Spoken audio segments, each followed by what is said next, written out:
Hello learners, welcome back to my YouTube channel and इस video में हम लोग डिस्कस करेंगे about Walter's model of dividend policy. ठीक है, इस पे हम लोग प्रॉपर उसका अजम्पशंस क्या क्या हैं, क्या क्या चीज़ें उन्होंने डिस्कस की हैं और क्या इस मॉडल के क्रिटिसिज्म है वो डिस्कस करेंगे। और हम लोग काफ़ी इजी वे में करेंगे ताकि आप लोगों को अच्छे से ये चीज़ क्लियर हो जाए इन अ वेरी अंडरस्टैंडेबल वे। तो हम स्टार्ट करते हैं। और यस, इससे पहले डिविडेंड की like types of dividend policy ये डिस्कस हो चुका है, तो वो आप लोग जो है उसका लिंक मैंने आप लोगों को डिस्क्रिप्शन बॉक्स में प्रोवाइड किया है, वो आप क्लिक करके देख सकते हैं। तो हम स्टार्ट करते हैं Walter's model of dividend policy को। देखो, हम पहले इंट्रोडक्शन की बात करेंगे। Dividend refers to that portion of profit which is distributed among the share holders of the business organization. देखो, एक चीज़ ध्यान रखनी है, हमारा डिविडेंड का मॉडल है ये वॉल्टर मॉडल, तो आपको पहले डिविडेंड का मीनिंग क्लियर होना चाहिए। देखो, जो शेयर होल्डर्स हैं वो बिजनेस पे पैसा इन्वेस्ट करते हैं तो उनको रिटर्न चाहिए होती है। अब जो उनको रिटर्न होती है वो डिविडेंड की फॉर्म में दी जाती है। ठीक है, जो अर्निंग का हिस्सा शेयर होल्डर्स को दिया जाता है उनकी कैपिटल के ऊपर as a return, that is dividend. ठीक है, अगर हम सिंपल लैंग्वेज में बात करें, जो फाइनेंस मैनेजर होता है उसको आप देखेंगे कि आपने पढ़ा होगा अभी तक कि जो फाइनेंशियल मैनेजमेंट है उसमें 3 टाइप के इंपॉर्टेंट डिसीजन लेने पड़ते हैं। पहला है investment decision, financing decision and dividend decision. ठीक है, तो हम बात कर रहे हैं डिविडेंड डिसीजन की। डिविडेंड डिसीजन क्या है? Is related to share holders share in the profits of the company, यानी कि जो कंपनी के प्रॉफिट्स हैं उसमें शेयर होल्डर्स का कितना हिस्सा है वही डिविडेंड है। ठीक है, अब आप ये देखिए, when A company earns profits, profits यहाँ पे कौन से हैं? Earning after tax and dividend on preference share capital. आप लोगों ने देखा होगा जैसे हमारे पास EBIT आता है, earning before interest and tax, जिसको हम ऑपरेटिंग प्रॉफिट भी बोलते हैं, उसमें से हम लोग लेस कर देते हैं इंटरेस्ट। ठीक है, देखिए EBIT में से इंटरेस्ट लेस करने के बाद हमारे पास आ जाता है अर्निंग बिफोर टैक्स। ठीक है, फिर उसमें से हम लोग टैक्स लेस कर देते हैं तो अर्निंग आफ्टर टैक्स आ जाती है हमारी। और यही अर्निंग ऐसी होती है जिसमें से हम लोग डिविडेंड पे करेंगे। पहले प्रेफरेंस शेयर होल्डर्स को दिया जाएगा और प्रेफरेंस शेयर होल्डर्स पे जो है फिक्स्ड रेट ऑफ डिविडेंड दिया जाता है। फिर जो बचेगा वो होगा हमारा इक्विटी शेयर होल्डर्स के लिए। ठीक है, अर्निंग होगी वो वाली इक्विटी शेयर होल्डर्स के लिए, लेकिन वो डिपेंड करता है कि उनको कितना डिविडेंड दिया जाएगा। यही तो हमारी डिविडेंड पॉलिसी है कि अर्निंग आफ्टर टैक्स में से आपने पहले प्रेफरेंस शेयर होल्डर्स को प्रेफरेंस डिविडेंड दे देना है। तो ये जो आपकी अर्निंग्स बचेंगी इसमें से कुछ पोर्शन हो सकता है आप डिविडेंड का दे दें और कुछ पोर्शन आप रिटेन कर ले फॉर फ्यूचर पर्पस। यही डिविडेंड डिसीजन होता है, ध्यान रखना। डिविडेंड डिसीजन का मतलब ही यही होता है कि कितना पोर्शन आपको एज अ डिविडेंड डिस्ट्रीब्यूट करना है और कितना पोर्शन आप लोगों को रिटेन अर्निंग की फॉर्म में रखना है। ठीक है, देखिए, when A company earns profits, ठीक है, अर्न्स प्रॉफिट्स का मतलब कौन से प्रॉफिट्स की यहाँ बात हो रही है? अर्निंग आफ्टर टैक्स, टैक्स पे कर दिया, and dividend on preference share capital. It has to decide as to how much of the profit should be distributed by way of dividend to the shareholders. इसको decide करना पड़ता है कि कितना जो है डिस्ट्रीब्यूट करना है शेयर होल्डर्स को डिविडेंड। ठीक है, देखो, dividends are paid out of the earnings available to share holders, ये मैंने आपको पहले ही बोल दिया। The remaining portion of the earnings are retained by the company for future purpose.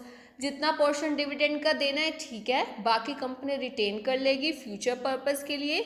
और ध्यान रखना, जो रिटेन अर्निंग होती है वो एक इंटरनल सोर्स होती है। इंटरनल सोर्स क्यों होती है? क्या आपने किसी बाहर के लोगों से पैसा लिया? नो, जो आपकी अर्निंग थी उसी को ही आप फर्दर री इन्वेस्ट करोगे, तो ये आपका एक इंटरनल सोर्स है।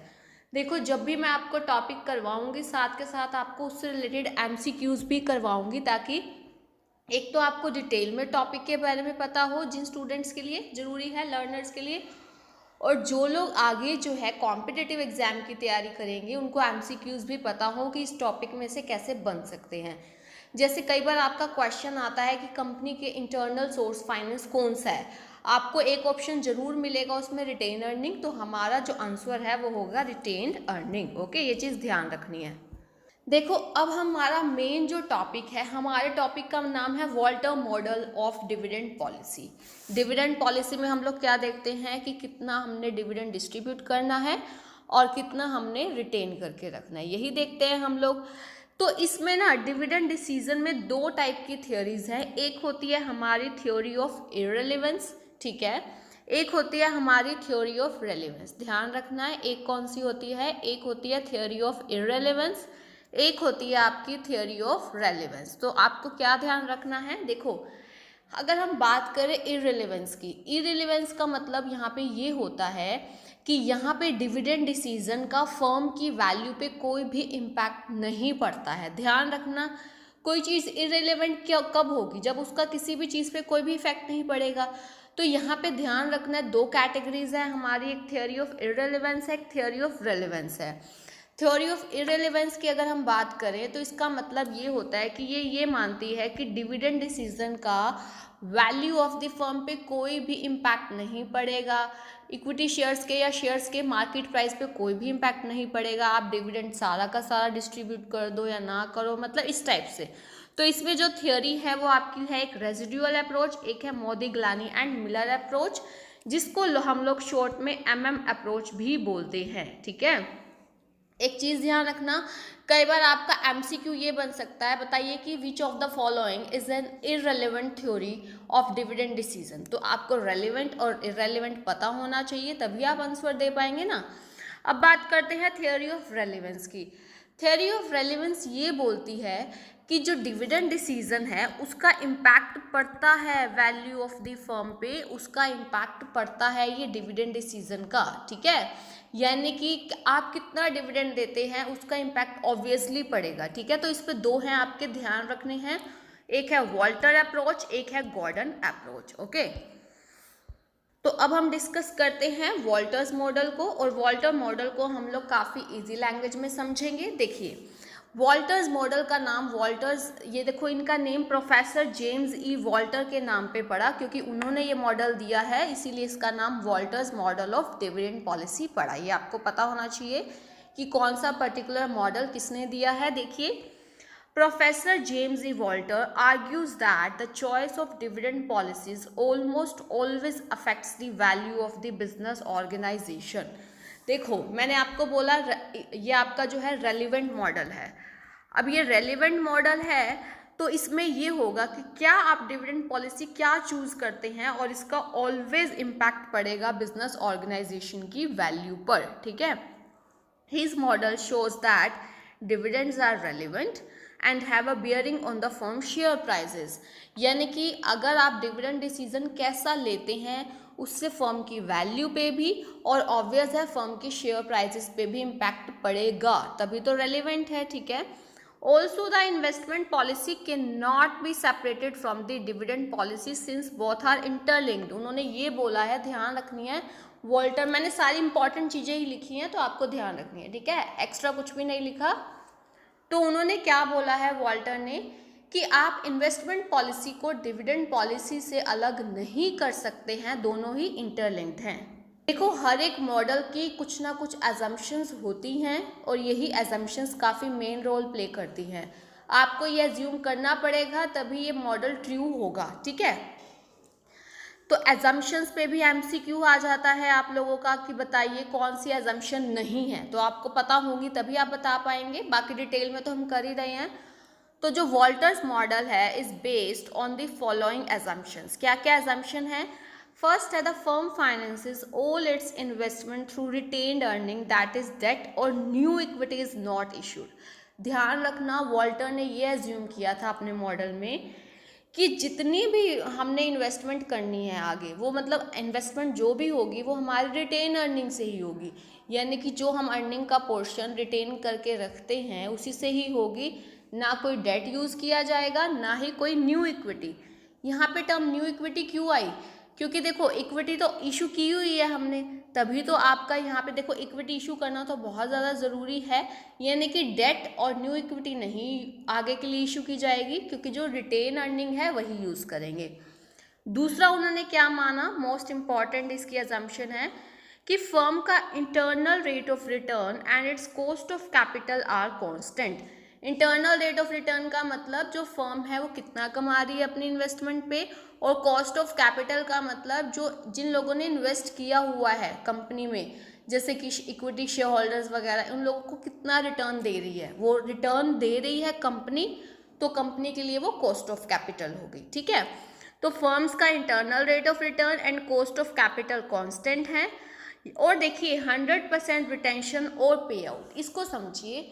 वॉल्टर ने ये बोला है depending on the type of firm, हम पढ़ेंगे ग्रोथ फर्म होती हैं, डिक्लाइनिंग फर्म्स होती हैं, नॉर्मल फर्म्स होती हैं, तो उसी के अकॉर्डिंग उन्होंने बोला है या तो 100% रिटेंशन होगा, यानी कि कुछ भी डिविडेंड डिस्ट्रीब्यूट नहीं किया जाएगा, या फिर होगा 100% पे आउट, यानी कि कुछ भी रिटेन नहीं किया जाएगा, 100% डिविडेंड दिया जाएगा, ये उन्होंने बोला है। ठीक है, तो क्या बोला है, all the earnings of the company are either reinvested internally और डिस्ट्रीब्यूटेड एज डिविडेंड, यानी कि कंपनी की जितनी भी अर्निंग्स हैं या तो उनको हम री इन्वेस्ट कर देंगे, ठीक है, या फिर हम उनको एज अ डिविडेंड डिस्ट्रीब्यूट कर देंगे। ओके, नेक्स्ट उनकी जो एजम्पशन है वो ये है कि वॉल्टर्स मॉडल में EPS and dividend per share do not change in the project life cycle. यहाँ पे एक पर्टिकुलर प्रोजेक्ट अगर हम बात करें तो उसमें जो है उस प्रोजेक्ट की लाइफ साइकिल में ना डीपीएस चेंज होगा, डीपीएस मतलब डिविडेंड पर शेयर, ना ईपीएस चेंज होगा, ये चीज़ ध्यान रखनी है उस प्रोजेक्ट की लाइफ साइकिल में, और कंपनी की इनफाइनाइट लाइफ और वेरी लॉन्ग लाइफ समझी जाएगी। ये एजम्पशन है पांचों और आप लोगों के लिए बहुत ज़्यादा इंपॉर्टेंट है। उसके बाद देखिए वॉल्टर ने जो है, ये सबसे इंपॉर्टेंट है, Walter model shows the clear relationship between the return on investment और internal rate of return and the cost of capital.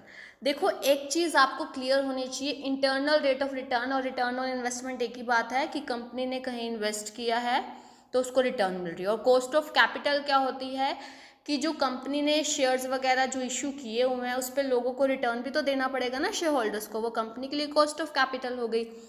तो यहाँ पे इन्होंने जो है आर यानी कि इंटरनल रेट ऑफ रिटर्न और कॉस्ट ऑफ कैपिटल में रिलेशन दिखाया है, और इसी के बेसिस पे हम डिविडेंड डिसीजन लेंगे। The choice of an appropriate dividend policy always effects the overall value of the firm. उन्होंने यही माना है कि डिविडेंड डिसीजन का फर्म की वैल्यू पे इम्पैक्ट पड़ता है। The efficiency of A dividend policy can be shown through a relationship between return and cost. यही मैंने आपको बोला, जो डिविडेंड पॉलिसी की चॉइस है उन्होंने 3 टाइप की फर्म डिस्कस की हैं, और वो किसके बेसिस पे है, उन्होंने बोला है relationship between return and cost. देखिए सबसे पहली फर्म्स है ग्रोथ फर्म्स, ये आपको पता होना चाहिए वॉल्टर मॉडल के बारे में। सबसे पहली कौन सी है, सबसे पहली है आपकी ग्रोथ फर्म्स। देखो जो ग्रोथ फर्म्स हैं वो ये कहती हैं if r is greater than k, growth firm में क्या होता है, रेट ऑफ रिटर्न ज़्यादा है कॉस्ट ऑफ कैपिटल से। देखो ग्रोथ क्यों है, क्योंकि यहाँ पे ये है कि जो कंपनी है अगर वो इन्वेस्ट करती है ना उसको रेट ऑफ रिटर्न ज़्यादा मिलने वाला है, तो यहाँ पे रेट ऑफ रिटर्न ज़्यादा है कॉस्ट ऑफ कैपिटल से, तो यहाँ पे जो फर्म है उसको रिटेन करके ही रखना चाहिए, डिविडेंड नहीं देना चाहिए, क्योंकि कंपनी रिटेन करेगी तो उसके पास काफ़ी इन्वेस्टमेंट अपॉर्चुनिटीज़ है, वो वहाँ पे इन्वेस्ट करेगी। ठीक है, if r is greater than k the firm should retain the earnings, retain करनी चाहिए, because it poses better investment opportunities, क्योंकि इसके पास जो है वो बेटर इन्वेस्टमेंट अपॉर्चुनिटीज़ है, and can gain more than what the shareholder can buy reinvesting. यानी कि यहाँ पे ये है, देखो जो के है कॉस्ट ऑफ कैपिटल हमारे लिए है, ठीक है, लेकिन जो शेयर होल्डर्स हैं उनके लिए तो वो रिटर्न है। अब आप ये देखो हमारा कमाने का कंपनी का आर जो है रेट ऑफ रिटर्न वो ज़्यादा है, तो जितना शेयर होल्डर्स कमा पाएंगे अपने इन्वेस्टमेंट पे उससे ज़्यादा जो है बिजनेस जो हमारी कंपनी है वो कमा पाएगी, तो इससे अच्छा रिटेन ही करके रखें। ठीक है, तो इन फर्म्स का जो 0 पे आउट रेशो होना चाहिए, क्योंकि वो 100% क्या करके रखेंगे, रिटेन करके रखेंगे। तो ध्यान रखना है, सिंपल सी बात है, जो ग्रोथ फर्म है उनको 0 पे आउट रेशो रखना चाहिए और उनको 100% रिटेन करके रखना चाहिए, क्योंकि उनके पास बेटर इन्वेस्टमेंट अपॉर्चुनिटीज़ हैं। उसके बाद आ जाती है आपकी डिक्लाइनिंग फर्म। देखो जो डिक्लाइनिंग फर्म होती हैं उसमें होता है आर इज़ लेस देन के, यानी कि जो इंटरनल रेट ऑफ रिटर्न है वो कम है कॉस्ट ऑफ कैपिटल से। यहाँ पे इसका मतलब जो बेटर इन्वेस्टमेंट अपॉर्चुनिटीज़ हैं वो शेयर होल्डर्स के पास है, तो उनके पास ज़्यादा है, तो उन्हीं को हमें पे कर देने चाहिए पैसे, ठीक है। तो हमें रिटेन करने की ज़रूरत नहीं है, ठीक है। तो वो डिक्लाइनिंग फर्म है, यहाँ पे हमारी रेट ऑफ रिटर्न कम है कॉस्ट ऑफ कैपिटल से, ठीक है। So the firm should pay all its earnings to the share holders in the form of dividends. क्यों? Because they have better investment opportunities than a firm, क्योंकि यहाँ पे share holders के पास ज़्यादा अच्छी इन्वेस्टमेंट अपॉर्चुनिटीज़ हैं, जबकि ग्रोथ फर्म में बिजनेस फर्म के पास थे, यहाँ पे शेयर होल्डर्स के पास है। तो फर्म्स को शुड हैव पे आउट रेशियो ऑफ 100%, यानी कि 0% रिटेंशन की यहाँ बात हो रही है, ठीक है। अब बात करते हैं हम नॉर्मल फर्म की। नॉर्मल फर्म में आर के इक्वल होता है, ठीक है। तो आर अगर के इक्वल है तो फर्म का डिविडेंड पॉलिसी का has no effect on firm's value, ठीक है। आर के इक्वल है, सपोज दोनों ही 15% है, तो जो फर्म का डिविडेंड पॉलिसी है उसका फर्म की वैल्यू पे कोई भी इम्पैक्ट नहीं पड़ेगा। Here the firm is indifferent towards how much to be retained and how much to be distributed. तो पे आउट रेशियो 0 से 100% के बीच में वेरी कर सकता है, ठीक है। ये चीज़ ध्यान रखनी है। अब इसको हम समरी फॉर्म में अगर समझें तो ये आपके लिए बहुत इंपॉर्टेंट है। आर और के बीच में रिलेशन के बेसिस पे ही हम डिविडेंड डिसीजन लेते हैं। वॉल्टर ने बोला है अगर आपका internal rate of return cost of capital से ज़्यादा है तो अगर आप डिविडेंड पे आउट बढ़ाएंगे तो value of the firm decrease होगी, क्योंकि इस सिचुएशन में हमने पढ़ा था कि 100% आपका रिटेंशन ही सही रहेगा, लेकिन अगर डिविडेंड पे आउट आप डिक्रीज करेंगे तो वैल्यू ऑफ द फर्म बढ़ेगी। आर लेस देन के है तो इसका रिवर्स हो जाएगा, और अगर आर इज इक्वल टू के है तो नो चेंज। ये भी हमने पढ़ लिया। अब आपके लिए सबसे इम्पॉर्टेंट है, कई बार आपको प्रैक्टिकल के पॉइंट ऑफ व्यू से जो है आप लोगों को फॉर्मूला पता होना चाहिए। तो जो फॉर्मूला है वो काफ़ी इम्पॉर्टेंट है। फॉर्मूलाज के आप लोगों ने अलग से नोट्स ज़रूर बनाने हैं। फॉर्मूला है वॉल्टर मॉडल का क्या निकालने का, market price of equity share निकालने का। क्या फॉर्मूला है? डी बाय के ई, अभी हम ये टर्म्स पढ़ेंगे क्या मीनिंग है, plus r by k e into e minus d divided bye k ई। तो अगर इसको हम सिंपल फॉर्म में लिखें तो के ई यहाँ पे एलसीएम आ जाएगा, ठीक है। और इसको हम ऐसे लिख सकते हैं सिंपल फॉर्म में, D plus r by k e into A E minus D. पहले हम इस पार्ट को सॉल्व करते होते हैं, क्योंकि ब्रैकेट वाला आपको बोर्ड मास का रूल ध्यान रखना चाहिए, ठीक है। अब यहाँ पे हम बात करते हैं, पी तो हमें पता है market price of equity share, D क्या है हमारे पास डिविडेंड पर शेयर, ई है हमारे पास अर्निंग पर शेयर, आर है हमारा rate of return on investment of the firm, यानी कि वही इंटरनल रेट ऑफ रिटर्न हो गया, के ही हमारा है cost of equity share capital, ठीक है। क्योंकि आप ये देखिए और तो कोई सोर्स है ही नहीं यहाँ पे।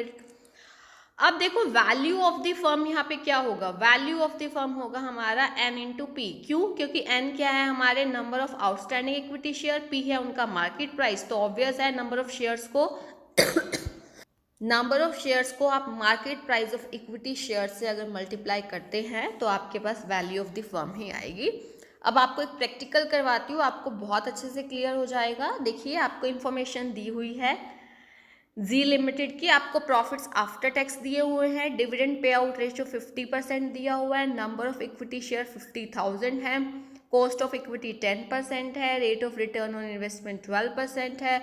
तो आपको बताना है what would be the market value per share as per Walter model and what is the optimum dividend पे out ratio according to Walter's model, ठीक है। क्या होना चाहिए ऑप्टिमम डिविडेंड पे out ratio and market value of equity share at that पे out ratio. पहले हम फर्स्ट करेंगे पार्ट। फर्स्ट पार्ट पे आपको क्या बताना है, मार्केट वैल्यू पर शेयर, जो अभी हमने फॉर्मूला किया था। देखो हमारा फॉर्मूला क्या था मार्केट वैल्यू निकालने का, D plus r by k e into e minus d divided by whole k e, ठीक है। अब डी है हमारे पास डिविडेंड पर शेयर, ठीक है। अब जो डिविडेंड पर शेयर है वो आपका कैसे निकलेगा, सबसे पहले आप ये देखिए आपका 10 लाख है ना प्रॉफिट आफ्टर टैक्स। अब 10 लाख का आपने डिविडेंड कितना दिया 50%, ठीक है। 50% दिया तो वो 5 लाख हो गया। और शेयर्स कितने हैं, नंबर ऑफ शेयर्स हैं आपके कितने, यहाँ पे आपको दिया हुआ है नंबर ऑफ शेयर्स है 50,000, ठीक है। तो अगर आप इसको डिवाइड करते हैं तो आपके पास ₹10 आ जाता है डिविडेंड पर शेयर, ठीक है। आप लोगों के पास डिविडेंड पर शेयर आ गया ₹10, ठीक है। रेट ऑफ रिटर्न आपको 12% दिया है, तो इसको हम 0.12 भी लिख सकते हैं, अब फॉर्मूला में पुट करना है।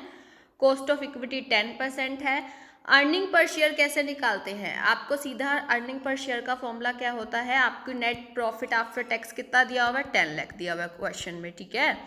नंबर ऑफ शेयर्स 50,000 है, तो आपके पास ₹20 अर्निंग पर शेयर यहाँ पे आ जाएगी। Just put up the values. आपके पास डी क्या है, ₹10 है, अभी हमने निकाला था dividend per share, plus r rate of return 12% थी, 0.12 लिख दिया जिसको हमने। आपके पास आपका जो कॉस्ट ऑफ कैपिटल है इक्विटी वो कितनी है, 10% थी ना, कॉस्ट ऑफ इक्विटी 10% थी, तो 0.10 लिख दिया। फिर हमने क्या करना है, ई माइनस डी यानी कि earning per share minus dividend per share, 20 - 10 divided by cost of equity whole, तो 0.10। जब आप इसको सॉल्व करेंगे तो आपके पास जो प्राइस है ₹220 आएगा, ठीक है। ये तो हमारा फर्स्ट पार्ट हो गया।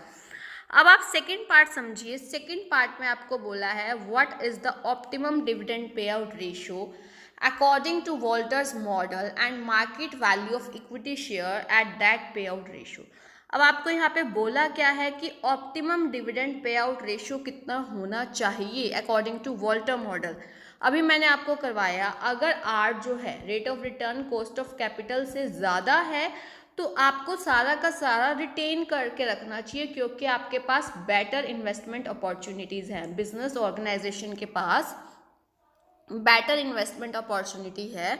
तो इस सिचुएशन में जो है क्या होना चाहिए, डिविडेंड पे आउट रेशियो 0% होना चाहिए, ठीक है। अब हम देखते हैं, देखो according to Walter's model when the return on investment is more than the cost of capital, तो यहाँ पे आपका आर 12% है, कॉस्ट ऑफ कैपिटल 10% है। तो उस सिचुएशन में फर्म को हम कौन सी टाइप की फर्म मानते हैं, ग्रोथ फर्म मानते हैं। और ग्रोथ फर्म के अकॉर्डिंग जो प्राइस पर शेयर है increases as the DP ratio decreases. हमने पढ़ा था जैसे ही डिविडेंड पे आउट रेशियो डिक्रीज होता है वैसे वैसे प्राइस पर शेयर इंक्रीज होता है। तो हमने ये भी पढ़ा था तब ऑप्टिमम डिविडेंड पे आउट रेशियो जो ग्रोथ फर्म होती है उनके लिए 0 होता है, क्या होता है, नील। अब ये तो हमने बता दिया नील होता है, लेकिन उन्होंने ये भी बोला उस रेट पे जब आपका डिविडेंड पे आउट रेशियो 0 होगा तो उस सिचुएशन में आपको मार्केट प्राइस निकालना है इक्विटी शेयर का। तो हमारा फॉर्मूला क्या था, डी तो हमारा 0 है। अब आपकी रेट ऑफ रिटर्न यानी कि R/KE वही होता है फॉर्मूला। R तो 12% है, आपका कॉस्ट ऑफ इक्विटी 10% है, अर्निंग पर शेयर 20 है, डिविडेंड नहीं दे रहे 0, divided by whole cost of equity 0.10। तो आपका ये सॉल्व करेंगे 240। तो आप देख रहे हो कि यहाँ पे जैसे ही हमने डिविडेंड पे आउट रेशियो किया 0 वैसे ही हमारा जो शेयर का प्राइस है वो बढ़ गया, 240 हो गया, जबकि पहले क्या था, ये 220 था जब हम 50% पे कर रहे थे। यानी कि ग्रोथ फर्म को pay out ratio according to Walter 0 ही होना चाहिए, ठीक है। अब देखो हर एक मॉडल के अपने अपने क्रिटिसिज्म भी होते हैं, ये भी आपको ध्यान रखना है, हर एक मॉडल के अपने अपने क्रिटिसिज्म होते हैं। तो हम पढ़ते हैं, देखो वॉल्टर मॉडल में क्या एज्यूम किया गया है, it is assume that the investment opportunities of the firm are finance through the retain earnings and no external financing such as debt और इक्विटी इज यूज। हमने यही पढ़ा था कि सारी की सारी जो फाइनेंसिंग है वो रिटेन अर्निंग के थ्रू होगी, कोई भी एक्सटर्नल फाइनेंसिंग यूज नहीं होगी, ठीक है। तो यहाँ पे हमने ये देखा, तो ऐसा तो पॉसिबल ही नहीं है ना, ये चीज़ें पॉसिबल जनरली नहीं है। तो इसमें क्या होगा, या तो हमारी इन्वेस्टमेंट पॉलिसी या फिर डिविडेंड पॉलिसी या दोनों ही बिलो द स्टैंडर्ड हो जाएंगी एक्चुअल लाइफ में अगर हम बात करें तो। और इन्होंने क्या बोला था कि Walter's model is only applicable to all equity firm, यानी कि सारा का सारा जहाँ इक्विटी होगा वहीं पे ही क्या होगा, वॉल्टर मॉडल एप्लीकेबल होगा, क्योंकि इन्होंने बोला है टेट का तो यूज ही नहीं कर रहे हम लोग। Also it is assume that rate of return is constant, हमने ये माना था ना रेट ऑफ रिटर्न जो है वो कॉन्स्टेंट है, असम्पशन यही थी। लेकिन आप ये देखिए जैसे जैसे आप इन्वेस्टमेंट करते जाएंगे ज़्यादा वैसे वैसे रेट ऑफ रिटर्न जो है moreover it decreases with more investment, ठीक है। और उन्होंने क्या बोला, as the theory considers the entire amount of dividend is to be retained और डिस्ट्रीब्यूटेड। हमने ये माना था 100% पे आउट होगा या 100% रिटेंशन होगा, जबकि ऐसा प्रैक्टिकल नेचर मतलब प्रैक्टिकल नहीं है अगर हम बात करें। और क्या बोला था, it is also assume that the cost of capital constant रहती है, ये भी माना था, रेट ऑफ रिटर्न भी कांस्टेंट माना था, कॉस्ट ऑफ कैपिटल भी कांस्टेंट माना था, जबकि ऐसा रियलिस्टिक नहीं होता, क्योंकि ये कंपनी के जो फर्म का बिजनेस रिस्क है इसको इग्नोर कर रही है, और बिजनेस रिस्क का फर्म की वैल्यू पे डायरेक्ट इम्पैक्ट पड़ता है। तो ये कुछ इसके क्रिटिसिज्म है, और जो क्रिटिसिज्म है अगर आपको एजम्पशंस याद होगी ना, उसी के बेसिस पे क्रिटिसिज्म है, तो आपको ध्यान रखना है। तो ये मैंने आपको बहुत ही इजी लैंग्वेज में बताया है। अब हम इसकी बात करते हैं कंक्लूजन की। देखिए, जो वॉल्टर मॉडल है, despite its limitation is a widely used model to determine the dividend policies of all the equity investment projects, जिसमें इक्विटी होती है ओनली, उन प्रोजेक्ट्स की जो है डिविडेंड पॉलिसीज के लिए बहुत ज़्यादा यूजफुल रहता है, मतलब लोग इसको यूज़ करते हैं। However some changes to the model are required to make it error free and practical in nature. ठीक है, we can however learn a lot about dividend theory and their outcomes by using the Walters model in general, यानी कि काफ़ी कुछ सीखने को भी मिलता है। तो हम ये कह सकते हैं कि ये काफ़ी अच्छा ऑप्शन भी है हमारे पास। ठीक है, okay, thank you so much. ठीक है, और भी काफ़ी सारी वीडियोस हैं डिविडेंड से रिलेटेड भी, अदर टॉपिक्स की भी। Thank you so much, keep learning, keep sharing, have a nice day.